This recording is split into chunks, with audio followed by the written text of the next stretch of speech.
So, you want a news story? One that has something to do with the topics of today. How about gas prices? Welcome to the Gradual Report, where we gradually report. Today, we investigate the fluctuality. It's a real word, look it up. Of gas prices. Fluidity would have been a better word. Fluctuidity. I don't know where he gets this stuff. Timmy Tuberculosis, not his actual name, writes, Danny, why do fuel prices fluctuate so much? Well, Timmy Tuberculosis, not your actual name, it has to do with the basic economic principles of supply and demand. Let's first take a look at the demand side of it. In the past, the US was really the only country who had developed enough machinery to have a serious demand on oil, so we could pretty much dictate the price. But as Chinese and Indian farmers are trading in their Yetis and yaks for tractors and porn, they're starting to demand oil. Oh, I know, Timmy. Who would have thunk it? But then why do prices come down? Well, you see, Timmy, that has to do with the supply end of the curve. Enter OPEC, or perhaps better known in this household as Douchey McDouche. OPEC.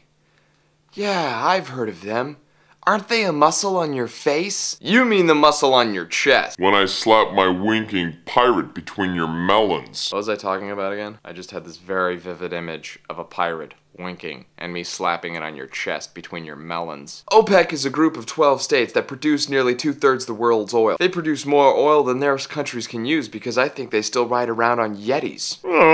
What's a Yeti? Shut your mouth. That's some other show. We're doing serious business news today. What these guys do is they tend to limit the supply for things until the price goes really stupid high. What we consider really stupid high is actually an artificially low for the rest of the world, but, you know, we expect the world for nothing. In 1973, OPEC decided to cut the US out of its oil little market altogether. I think it was because they didn't like Schindler's List. Well, we being the industrious people that we are, started drilling in the Gulf of Mexico, lessened our demand on foreign imports, and then they realized, holy shit, no one's gonna buy this stuff, give them more oil. And then all of a sudden there was way too much oil. So then with all this cheap oil, we actually had really inexpensive gasoline, and the country started going, wow, and SUVs, those are the shit. And Hummers, those are awesome. Let's drive Hummers around. And everyone was just like driving big gas-needing cars. And then all of a sudden, the 12 states go, let's just cut the supply off by a couple thousand barrels a day. And then the price was like, hey, all the supply is going away. What's going on? And they're like, what? We don't know how much oil's in the ground. You know, there might not be that much left. We're gonna produce less. And then the price goes even higher and higher and higher. And then we invaded Iraq, and we're like, more oil. And they're like, oh, you fucking invaded us. Our oil factories are broken right now. And that caused the prices to go a little bit higher. Because there wasn't that much supply, because they can't really supply things with broken factories. Could you supply something with a broken factory? If I came into your factory and broke all the machines, could you then supply the oil? I didn't think so. Mr. Innovation. Mr. I'm gonna fix things for the better. So then everyone was like, dude, electric cars, hybrids, let's break our dependence on foreign oil. I can't handle this. Oh, gas prices are crazy. $4 a gallon is crazy. Even though the rest of the world is playing something closer to 9 and 10. So then the 12 got together and were like, wait a minute. Whoa, there's some more oil than we thought, so we can produce more.